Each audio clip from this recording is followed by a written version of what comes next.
बोलायचं का? नमस्कार शेतकरी बंधूंनो, आज आपण पप्पू शेठ भोरवाडी या गावामध्ये काकडी या प्लॉटवर आलेलो आहोत.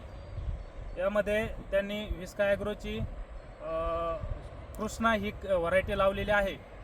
तर आज आपण बघू शकता की सुरुवातीपासून यामध्ये जर चांगलं मॅनेजमेंट असेल तर वातावरण खराब असताना सुद्धा ह्या व्हरायटीचं खूप छान डेव्हलपमेंट झालेली आहे. तर सुरुवातीपासून शेतकऱ्यांनी असे नियोजन करावे की फ्रेश रान, त्यामध्ये बेसल डोस, NPK सोबत मायक्रोन्युट्रिएंट सोबत सिलिकॉन व निमुळी पेंटचा वापर करून मल्चिंग गाडून त्यामध्ये बी किंवा रोपाची लागवड करावी. यामध्ये आपण बघू शकता की आज 30-35 तोडे झालेले आहेत या व्हरायटीचे. तरी पण शेवटपर्यंत याची शायनिंग व चमक आणि लांबी आपणास एकसारखी दिसत आहात. तरी सर्वांना माझं सांगणं हे आहे की जर आपणास जर काकडी पीक जर घ्यायचं असेल तर कृपया आमच्याशी संपर्क साधा.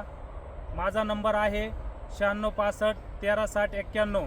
तसेच आपल्यासोबत धंदा ॲग्रोचे सर्वे श्री देवरे साहेब येथे उपलब्ध आहात. त्यांच्याकडून विस्का ॲग्रोची बियाण्याची खरेदी या फार्मरने केलेली आहे. तरी आपण थोडं व्हरायटीबद्दल देवरे साहेबांशी थोडंसं चर्चा करूया. नमस्कार. मी मागील 2 वर्षापासून या कंपनीची काकडी विकतो. प्रथमतः पावसाळ्या या सीझनसाठी मी सानवी म्हणून काकडी विकायचो आणि पांढरीमध्ये चेतना होती. तर यावर्षीच आपण ही काकडी कृष्णा लॉन्च केलेली आहे. मागच्या वर्षी काही आम्ही एक ओतूर वगैरे भागामध्ये याचे डेमो वगैरे दिले होते पावसाळ्याच्या सुरुवातीला.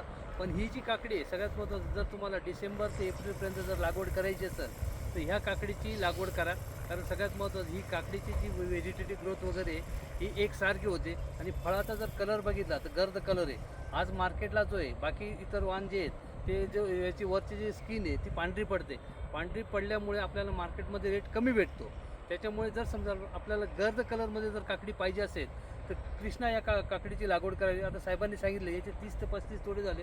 पण तुम्ही काकडीची कंडिशन बघू शकता. मागे जवळपास टेम्परेचर 6 ते 7 डिग्रीपर्यंत खाली गेलो होतो मागच्या हप्त्यात. तरी ही काकडी तग धरून राहिली. म्हणजे जर समजा तुम्ही म्हटलं तर रोगाला सुद्धाच याचा टॉलरन्स चांगला आहे.